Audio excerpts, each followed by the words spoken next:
Here we are. We're back for a special H2H show inside of the Human Hub, the H2H Hub. And I'm going to give it a few minutes to let everyone come on and get notified by the video that everybody signed up for. We had an amazing sign up and a lot of people that said that they would have to watch the recording as well, which will be up for the next week. So if you're watching this back, I'll tell you right away. It'll be up for, I think we're going to leave it up for 5 days. So you get to see it there, and then we'll put it over on YouTube or somewhere that we're all okay with. It depends on how I am with how I look. So that just depends on that. I'm kidding. It looks like some people are coming on. Feel free to say hello in the comments. We got some woot woots and back to work in 15. Nice. People like you, so they're commenting already on how much they love you, Lisa. And so without further ado, I'm going to introduce Lisa. And just first off, I'll let you know that Lisa and I met at a really cool leadership retreat conference experience. It was put on by CTI, Coaches Training Institute, and it was a 10-month program that really did a lot for my life. And out of that, I got to meet my new sister, Lisa Whelchel. So Lisa's extraordinary, as you'll get to know her here in the interview. I say interview/conversation. We're really going to talk about some really fun stuff that we have in store for you. Lisa, as you know, played Blair Warner on Facts of Life, and she also has been on the Survivor show. That had to be incredible. And she's done also some really adventurous things in her life, some things that I think most people would love to even hear about, maybe one or two at one point. We'll get to that really changed the tune of where she's going, what we're going to talk about, which is leadership and coaching. So while she does have a new show coming out, and we'll get to that as well, it's really that leadership, coaching, and transformational piece that kind of interests me, and I think it interests most people here that are watching. So we're going to spend most of our time on that. So with that said, Lisa, welcome. Thank you so much for joining. I've been looking forward to it. Me too. So I'm curious if you can just kind of get things rolling and just get the conversation rolling. Just real quick, I'll say hello to Jenny Q is here. And I actually don't see your name. So, Tasman Parsons, hello. Shout out your names if you can, if you have them, and if you have them, you should have them. And, I hope you have them, and we'll give you a shout out here and there. So Lisa, let's just roll into this. You were thrust into the spotlight. I use thrust, loosely, into the spotlight at such a young age. Let's talk about the hard leadership lessons that you learned that shaped who you are today. Hard leadership lessons. Well, just to fill in the story. So I was raised in Dallas, Fort Worth, Texas. And then I started acting when I was 8. And I started acting because I was very, very, very shy. And my second grade teacher, I had a parent teacher conference and said, you need to help your daughter kind of come out of her shell a bit.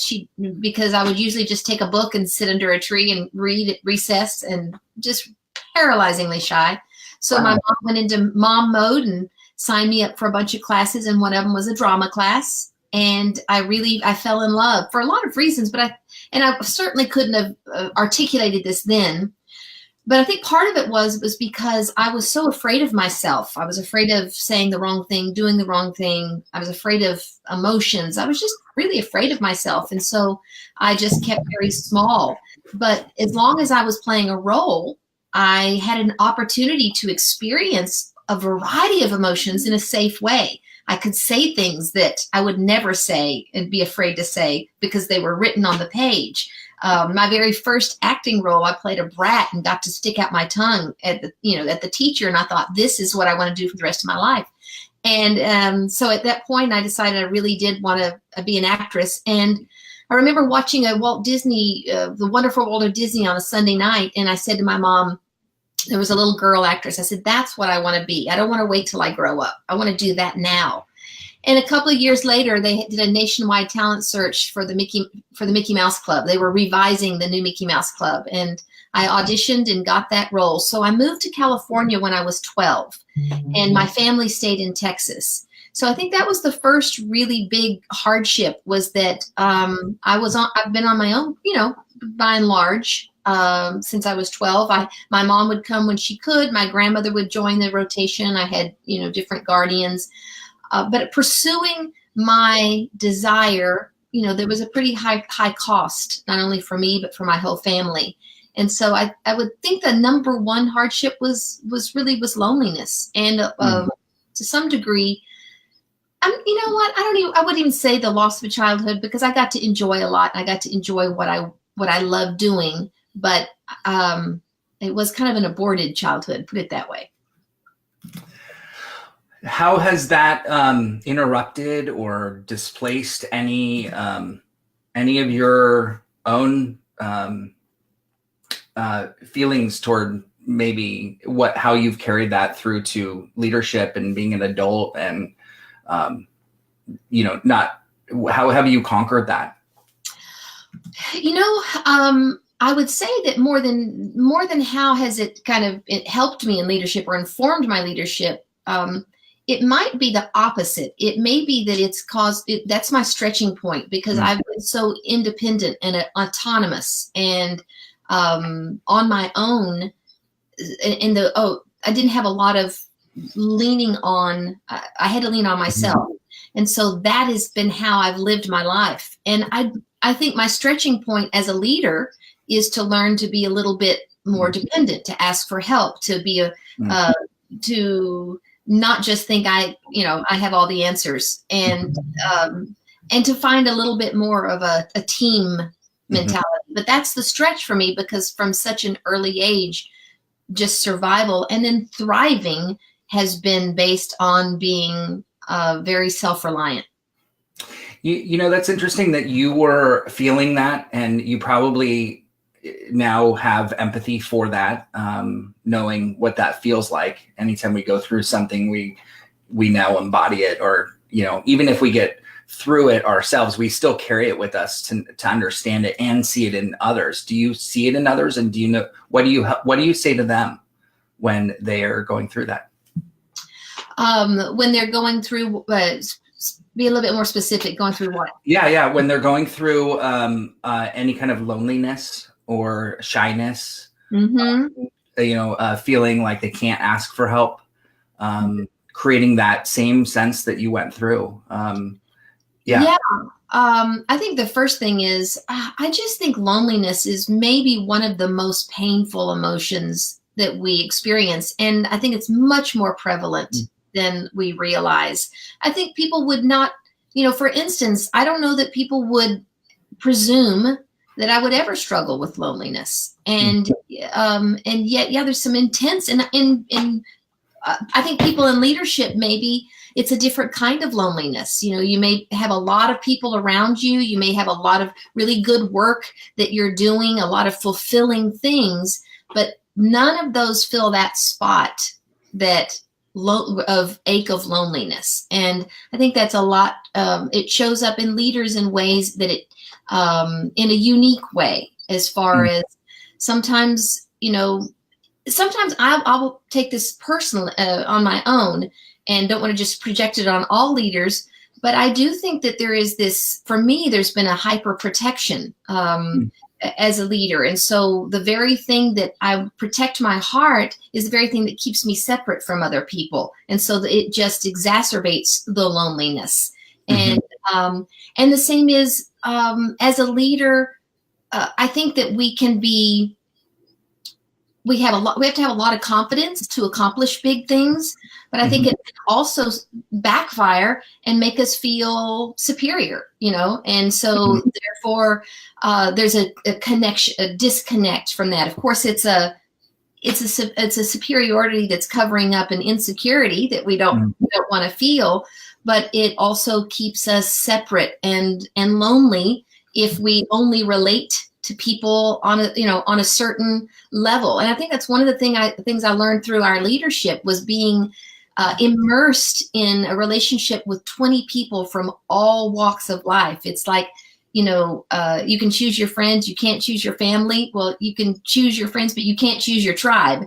And some of the lessons I've learned is just recognizing the people in the first retreat that I might have thought, oh, they're sweet, but I don't have anything to learn from them. By the end of it, they were the people I had to learn the most to learn from. And that's just recognizing my own cover up of insecurity. I'm an Enneagram 3, which is, an achiever.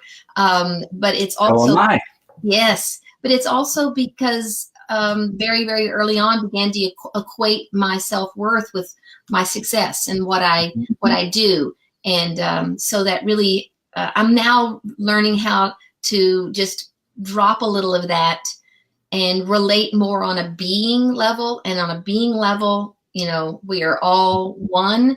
And but it's a little bit scary because it takes vulnerability for me. Mm-hmm. And how do you saying the word drop is not that's not easy. Drop, like just to drop something, as easy as it sounds to drop something, to drop an emotion or a feeling is not as easy as dropping a glass or a coffee mug. How do you drop something? How do you drop that emotion? How do you just move that over and say, you know what, I'm not gonna let that in. I'm not gonna do that. Great question, because I don't think it's an action verb, actually. I think it is much more subtle. I think it's, if anything, and it's going to be, more complicated than this, but I think it's a combination of intention and then grace. Because if it were something I could do, I would have done it already, because I'm a doer. But my struggle is with the whole realm of being and not doing, and trusting and surrendering and allowing and yielding, and all those seem like more passive, but they're much harder for me to do the not doing. Yeah. And so I think something like that, to have the intention, the awareness, oh, I recognize I've got this wall up. It keeps me separate from people. It keeps me safe, but it also keeps me disconnected. But I don't know how to not do that, because for one thing, it's so old. And another thing, there's a lot of fear behind dropping that kind of thing. So awareness and then intention. I want to be closer to people. I want to feel more connected. I want to be more vulnerable. And then after that, it's just grace. It's just wow. For so long, I've wanted something. I haven't been able to make it happen. All of a sudden it happens. That's just the only word I can describe it is grace. Oh man, I just got goosebumps when you said that. Yeah, it's such a fascinating point. And I think, I think there's a lot there to unpack. And we have so many different things in our lives that doesn't allow us to see our blind spots. And I think that's what we're talking about here, is the blind spots of what we don't see ourselves, which is something else that I think picked up on during that time in the leadership. And obviously I wasn't one of those people in R1, retreat 1. No, I wanted to be your friend right off the bat. Oh, good. I just want to make sure that we're clear on that for everyone's sake. Just kidding. So talk to me a little bit about vulnerability.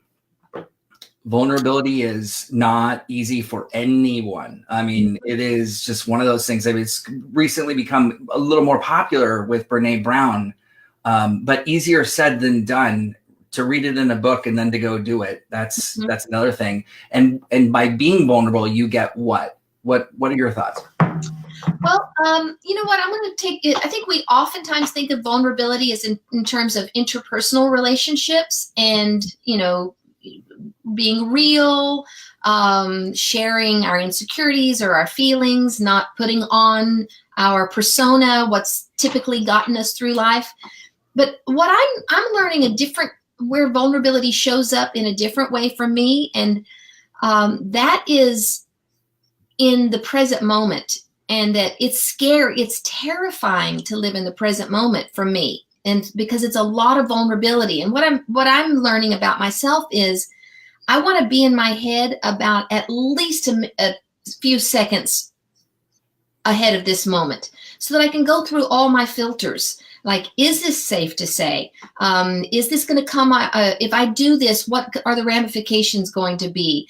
What does that person want from me? And how can I give that to them? What is the right, how can I, all of these things to keep safe. But in order to do that, I've got to be just about a half a second ahead of this moment, because I don't trust just what is. Because if I don't go from, here to here and then out, if I were to go straight from here or from my body and out, that just feels terrifying to me, because basically I think I'm afraid I can't trust myself, and I can't trust the world, or I can't trust the other person. So I need to have something in place to keep me safe.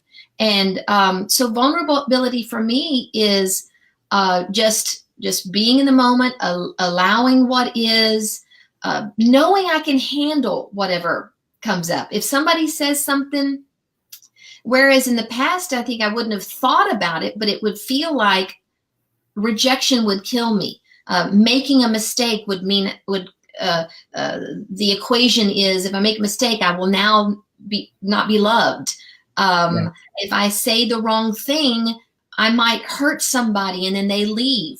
All these, it's like catastrophic kind of messages in my mind, which aren't true, but if I'm not thinking about it, they feel true, and I'm responding from that, which is not vulnerable. It's very protected. I think the thing that I think keeps us most from vulnerability is being in our mind, in our thoughts, going through our head. That's the layer, for me at least, the layer that I need to drop is to get out of here and just be here and trust myself, and trust that even if something painful or negative does happen, that's life. I can handle it. Life is not about keeping pain away. Life is not about not ever making mistakes. It's about living life, but on autopilot, it's about making sure that everything is in control and protected for me. Oh, this is amazing. What a wonderful conversation. And great points. I am going to pop this up because I really thought it was relevant to what we're talking about. This is from Jenny Q. She's a live video expert and also one of the admins for this group. Also, before I read this, our friend Beth Wolver is here, and Courtney's here as well. So we've got some tribe members on. Okay, so Jenny Q says, the thing that continually surprises me is how much our early years and survival skills keep us from receiving what we most need and desire. We'd love to hear if Lisa has specific steps to overcome this. What do you think about that? Yeah, wow, absolutely true. I completely agree. And I want to add something to that. What I'm finding interesting is that not only were those skills that I learned, not only do they help us survive and keep us safe, but many times they also make us, it's what makes us successful. So that's really difficult to drop the survival skills in order to experience a more authentic, vulnerable, human to human connection. Sometimes it costs us success. I remember when I was first, about 10 years ago, when I was really first realizing, I don't really have any friends. I mean, I've got people that I had a lot of friends, but nobody that I felt really safe and connected with. And part of it was because I was just so busy doing. And even as a mom, a full-time mom, I was going to be the best. I applied my threeness even to being a mom. And I was writing books and speaking, and I hadn't made relationships a priority.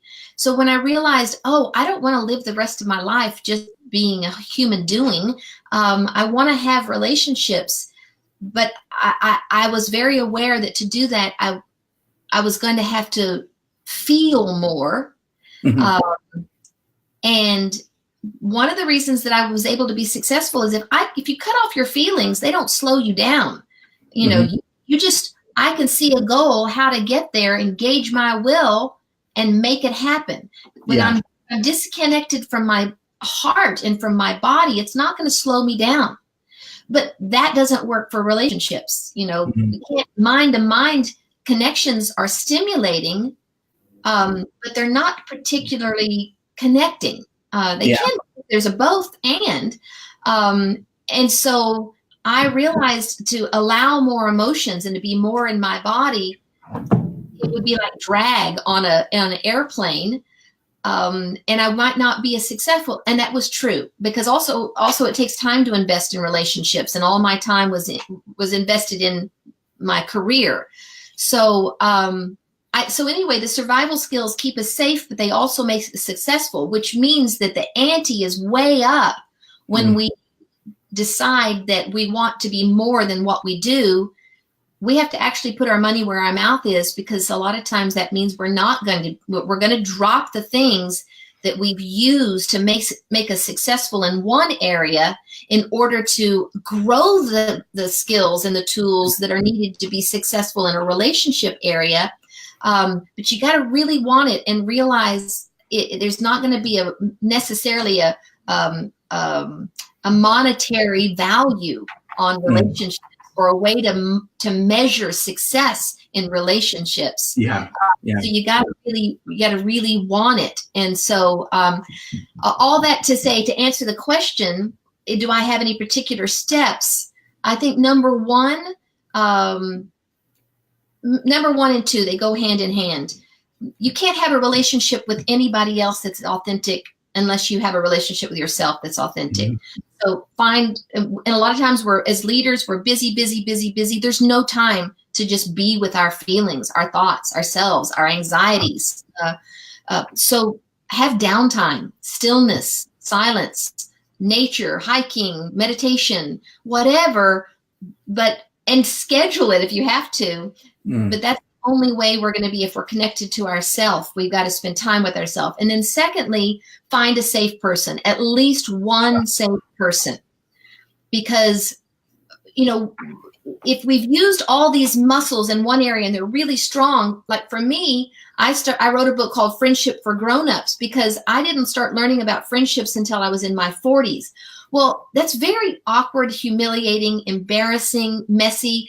Think about, in junior high and high school is when we typically learn this. I was working and on a set. I wasn't in junior high and high school. I didn't learn how to be a friend or have friends. So when I wanted to learn it in my 40s, just superimpose how you were in junior high over midlife, and it's just not pretty.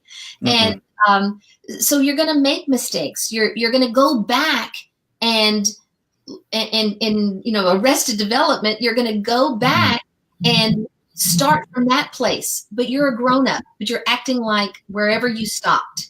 And you need one safe person to kind of hold you while you find your legs, like a parent would hold the hands while they learn to walk. But it's going to be more an emotional level, somebody who has the capacity to hold space for you as your emotions are all over the place, or you're overreacting in a way that doesn't really warrant it because it's so old. And so those are the two things I would just say. Connect with yourself, spend time with yourself, and find at least one safe person who has the capacity to hold you until you get your sea legs. Oh man, that is so beautiful. There's a person on here who rhymes with Bortney. That is my one person. So I'm curious. You went through an incredible journey, and I'm not talking about your acting. I'm actually talking about your journey to what you're speaking now, and the learnings that you took over just, maybe like the last 5-10 years as you went through, as I've come to know the journeys that you've taken, like your 500-mile hike, I believe. Yeah, the Camino de Santiago, 500 miles pilgrimage across the north of Spain was one. Yes. Yeah, like that kind of stuff that you've done. You tell me or tell us about what it took to go from that not dropping, what we were talking about before, just hyperlinking back to what we were talking about of not being able to drop, to now being able to drop more, to being able to see more, to being able to live in your heart more. What was that process like as you went through those little journeys, like that hike and other things you've done? How did you arrive to where you are now? Well, I would say this particular journey started in about 2008, and it began with what I was just describing about realizing I've really invested in my children and in my career, but I don't have a lot of close friends. So the first kind of layer was making that a priority. And so, just spending time with people, talking, learning how to have vulnerable and authentic conversations. And then I think the second half was in 2015.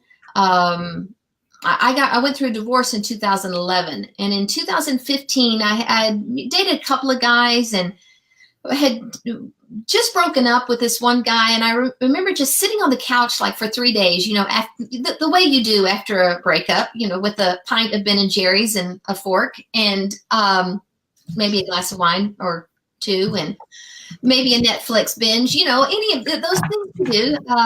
Hadn't cut my hair yet. That's also what you do after a breakup. But I just sat on the couch and kind of witnessed myself trying to, like, I'd go for a wine or I'd go for watching TV or go for reading a book or take a nap and I thought, what am I totally not trying to feel? What am I outrunning? And I'm just going to sit here and feel whatever it is I'm trying not to feel. And that moment began to kind of descend into my body, and my body was full of anxiety and full of aching, sadness, loneliness, rejection. And no wonder I didn't want to stop and feel those things. But as I was doing it, I realized, oh, wait a minute. I was able to feel it for 30 seconds and I didn't die. And that sounds so silly, but my body, the belief was, this will kill me. So whatever it takes, don't go there. And it didn't kill me. And then I kind of descended again as long as I could. I felt like, I'd go underwater and hold my breath as long as I could and then pop back up.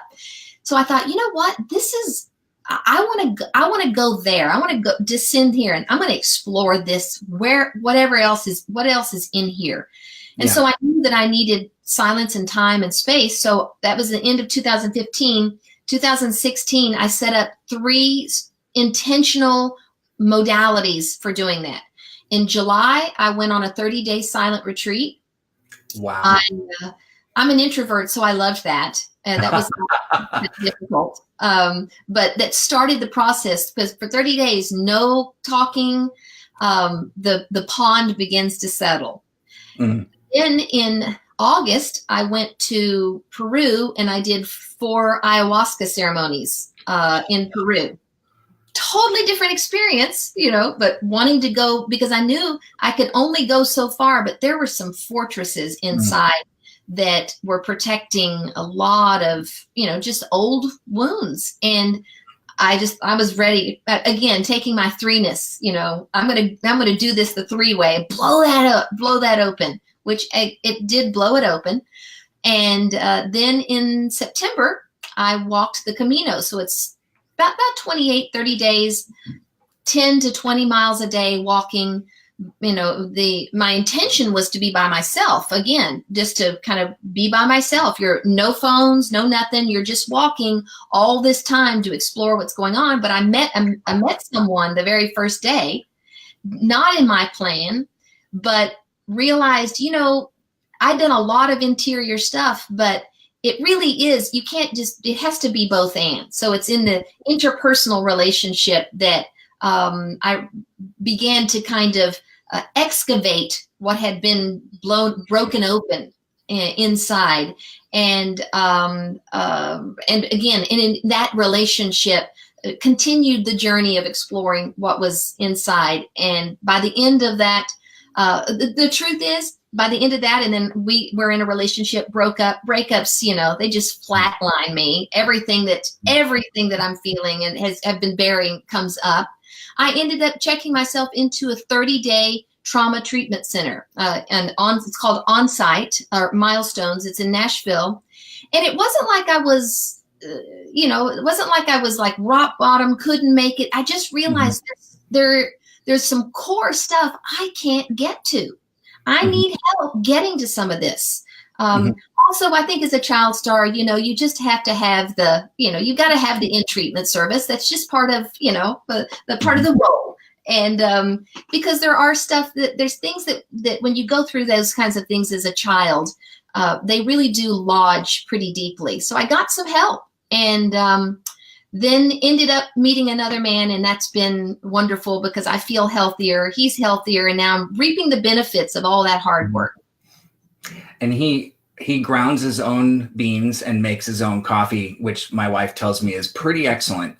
Yes, Um, yes, yes, so yes. And I think it's already, good you said he grounds. And my first thought was, I was just finishing your sentence. Yes, he grounds me. And I uh-huh. think that's also, what we need is we need an anchor Yeah, because when we're doing work that's uncovering and dismantling, we can feel completely untethered. And that's another time where, as leaders, we've got to. It's absolutely both and. We can't be all about what's out here, and we can't be all about what's in here. There has to be that circle. yeah. As you know, I'm really into this whole, like, really figuring out the meaning behind trust. I'd love to just take a second or a couple seconds or more than a couple seconds to explore that, because it feels to me like you were on this journey of figuring out trust both with yourself and trust with others, being that you just wanted someone who could ground you, but first you had to trust them to let them in to do that. And I know a lot of people listening and watching right now, just by nature of just the group and what I've seen in their conversations, go through the same things, which is how do you trust, and even more so, coming from the background that you do, trusting and letting people in, I'm sure is just as difficult, or if not more. So how has that been a challenge for you, and how have you overcome that? Yeah, it's been a lifelong journey. I was when I was 10 years old, I went down, actually rode my bike with a friend down to this little church on the corner. I wasn't raised in a church going home, but I had a girlfriend spending the night on Saturday night. We thought it'd be fun to get dressed up and go somewhere. So I, hey, let's go down to this little church. So we went down there, and um, I don't know how to explain it. I think, again, just our holes, we can either see them as negative or they're also positive, because there was this gaping hole that for me, I when I walked through the church doors, it just felt like, oh, this my heart has found its home. This is what my life is about.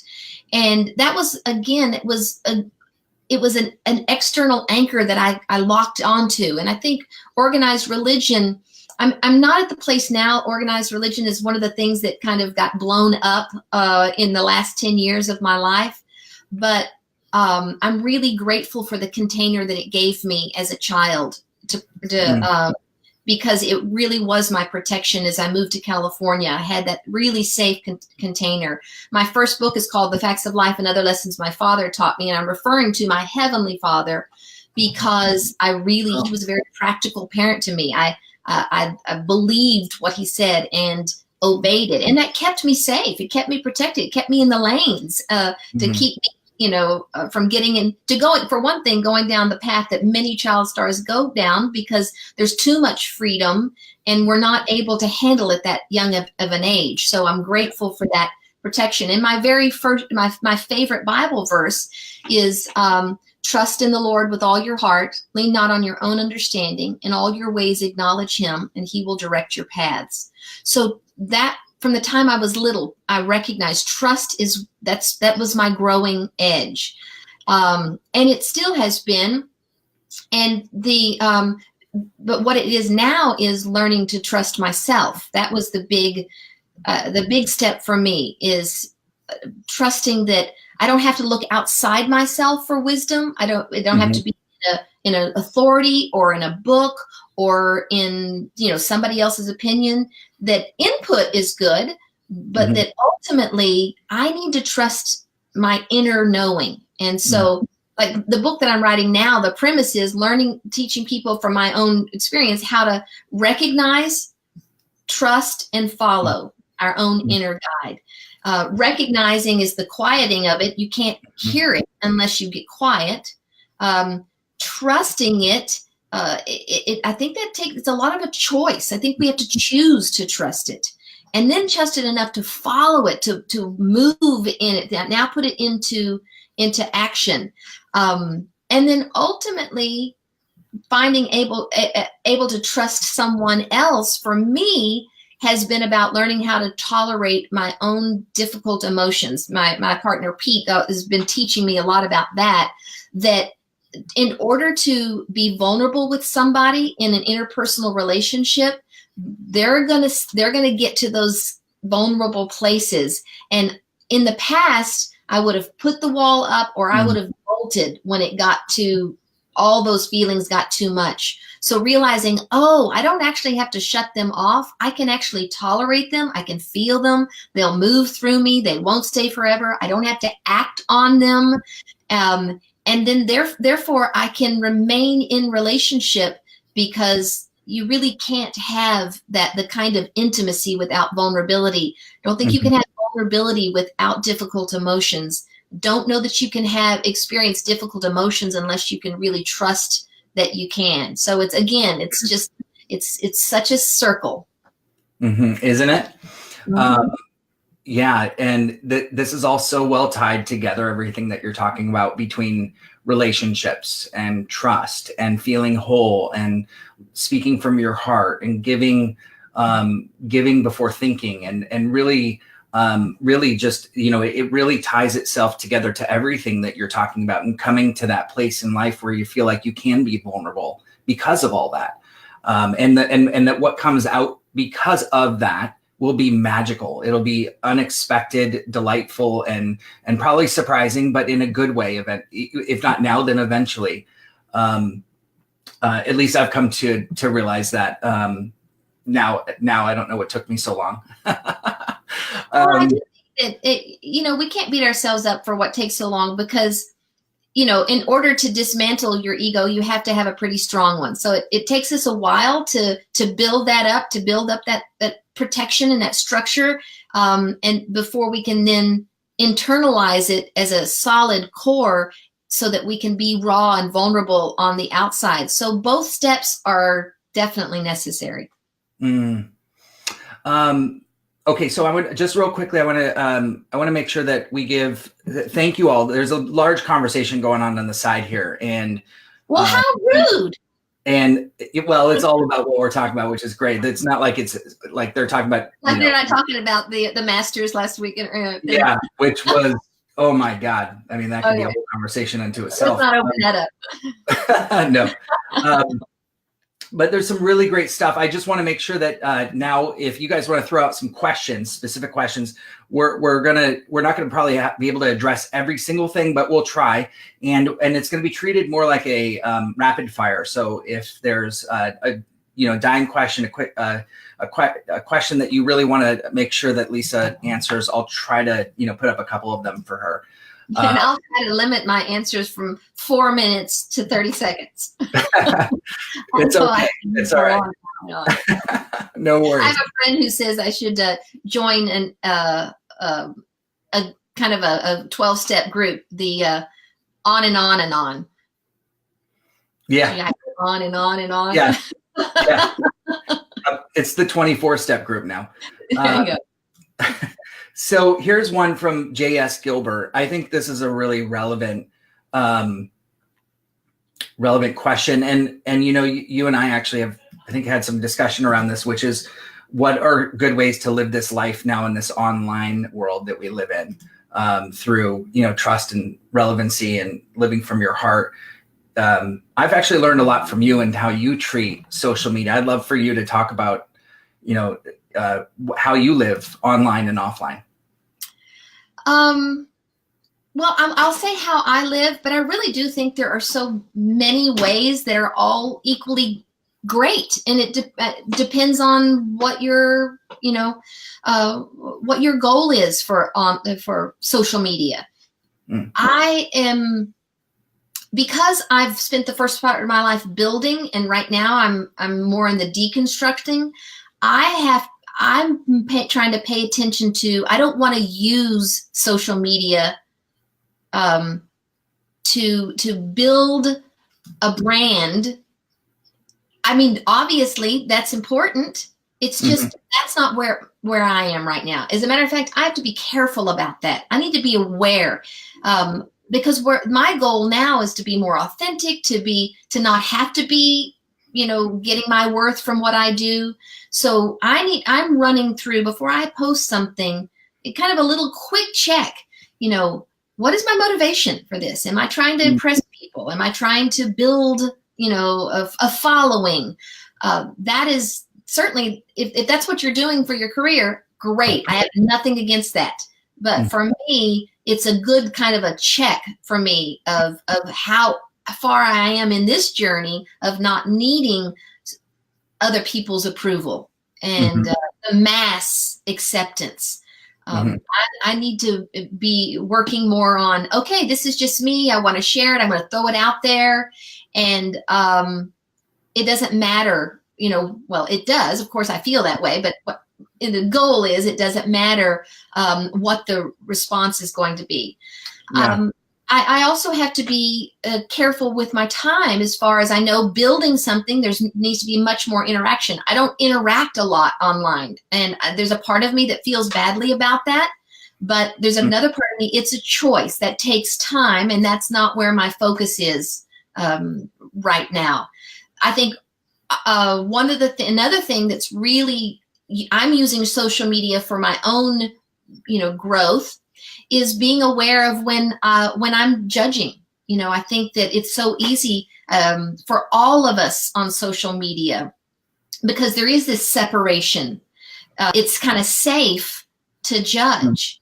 And so I'm using it for myself. When I notice somebody and I go, oh, that's so inauthentic, or, oh my gosh, that's so, doctored, or, of course, recognizing things that, the reason I recognize them is because that's in me. I'm just kind of trying to kind of hold it back right now. But finding ways to then use that for realizing there's so many different ways of approaching things. And just because it's not my way, there's no judgment there. And so there can be a lot of judgment, but it can also be an opportunity to really practice acceptance of all forms. Lisa, I love that question that you asked before you post. That for me is something I'm going to take away. Just to ask myself, why am I posting this, and what is the reason? What's the being behind this? Just to keep going, there's some really, really awesome questions in here, guys. Thank you so much. Let me pick this one out here. It was so good. Here we go. This is from Liz Kelly. She's also an author, and she's written, I want to say, like 15 to 20 books, and she's an amazing person. Along your journey, as you continue growing to be the person that you want to become, how have the people around you, family and friends, reacted? Great question. And I don't know if this, so again, I'll just take my personal journey.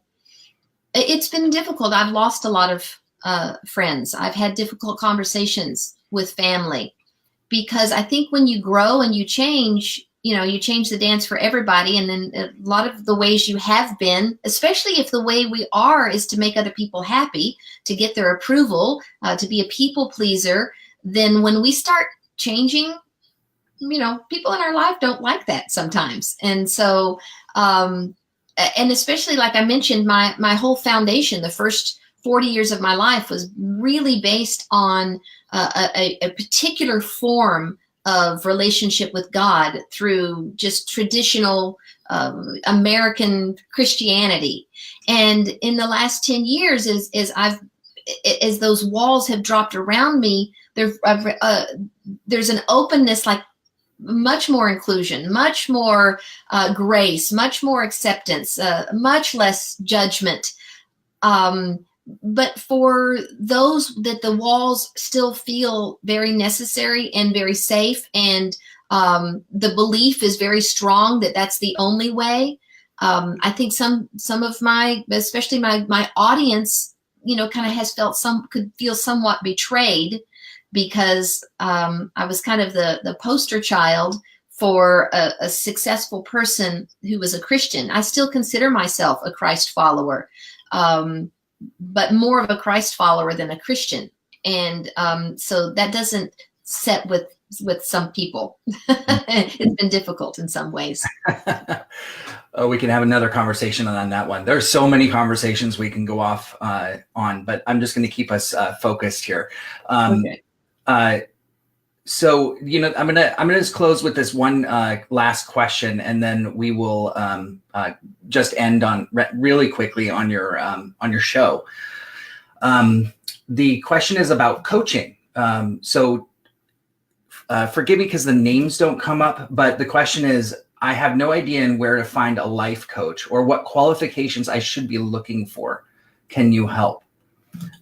Well, for one, I'm gonna plug you and just say you can actually hire Lisa as a life coach, and so you can go to contigocoach.com.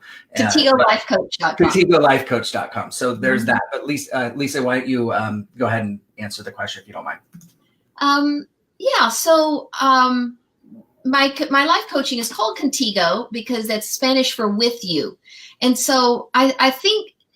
It depends on what you're looking for your goals. I mean, although I think there's less and less of a line of as far as like business coaching or life coaching or transformational coaching, because ultimately it's so holistic that you can start out wanting to have a career goal and realize, oh, there's some stuff in my life that's blocking that, some saboteurs, let's address that. Or maybe you want to, I just want to find my purpose. And then you come up with, there's some confidence issues, money issues. There's some career stuff in the past that still got me hooked. So it's all going to be connected.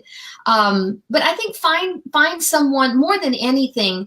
Find someone who believes that the answers are inside you, that they don't have the answers, because that's going to be just imposing. It's going to be projecting.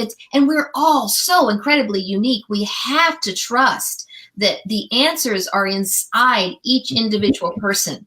So I would say find a coach that wholeheartedly believes that the answers are within you, and that you have what it takes, the timing of it, and that their job is to simply shine a spotlight inside to kind of, let's search around, where are the clues for who you are and why you're here. And then I'm going to mix some metaphors here, or find the ember, blow a little oxygen on that, let it flame up and let it create its own fire. So more than anything, find someone who's going to work themselves out of a job, because ultimately you get it. Oh, all the answers are inside me. I'm my own coach. Not that we don't need other people. I have my own coach, because I have my own blind spots and I can't see from all angles. But ultimately, find someone that convinces you and teaches you how to learn how to recognize, trust, and follow your own inner coach. Oh, and what's brilliant about that is you have your own coach. I love hearing that, when coaches have coaches, we all have blind spots no matter where you are. And it's hard for us to see ourselves. So if you're out there wondering if you're alone and thinking, why can't I see myself, but I could do this for everyone else?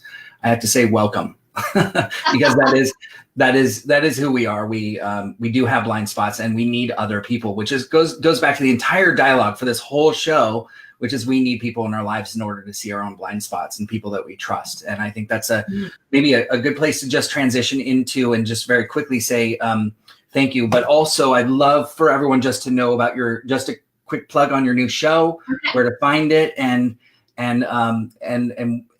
yeah, let's go with that. Yeah, so it's called Collector's Call. It just premiered 2 Sunday nights ago. It's on MeTV, which is, you can just Google metv.com to find out where to find it on your network. It's the network that runs all of the classic television shows, runs Facts of Life in the mornings. And this is their first original programming, and it's called Collector's Call. And I travel the country and I find people who have amazing collections. We learn about their collections, but where I love it, as a life coach, is I'm just fascinated by people. And you can imagine anybody who's this passionate about something is going to be a character, and they're going to have an interesting story. And so I interview them. I find out, where did the passion start? What's it connected to?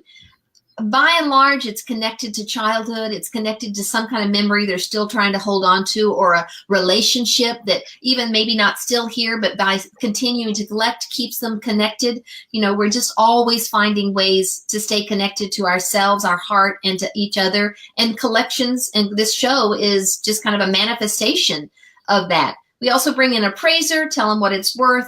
The twist is the appraiser brings an item that's on the collector's wish list that they've been looking for. We find it, but then they have to trade it for an equal value item. And that's been really interesting. And again, another really good life lesson, because they want something so badly, but to do that, you have to open your hand and let go of something you already have that's of value. And man, what a truth that is for us. And to see whether they can let go of something that's really being meaningful to them, that has a great story, in order of receiving something new that has been on their, a new desire. And so that just is, I'm always looking for bigger principle connections. And it's actually strangely all through this show that also happens to be just kind of entertaining and educational. Oh, that's amazing. Well, congratulations. Thank you. And thank you so much for sharing everything, and all of you, and opening yourself up to the community here and to myself. And cannot wait to see more episodes. The other thing I can say is that I downloaded the app from the Apple Store, and I was able to watch the show that way. So there's another way to do it if you don't have the means through cable or something like that. And so I just want to say thank you. Also a shout out. I wish I could see all your names and give everyone a shout out here. We've had over 100 people on this at some point during the show, from Jennifer Quinn and Michelle Wilhoy, Liz Kelly, Karen, sorry if I get your name wrong, Finek, Kelly McCarthy, who I went to high school with, Lynn Abate Johnson, Melissa Zink, Jim Inman, Susie Weitzman, and Courtney. I think we know Courtney, right? Linda, Simone, D'Angelo, Twyla, Julia, Dawn, and the list goes on. So thank you all so much for joining today. I'm going to be excited to share this now over the next 5 days. Feel free to replay it, share it with your friends. And Lisa, thank you. I really appreciate you being on here today. Looking forward to being in your home this summer. Yes, that'll be fun. All right. Thanks again, everybody. Thank you.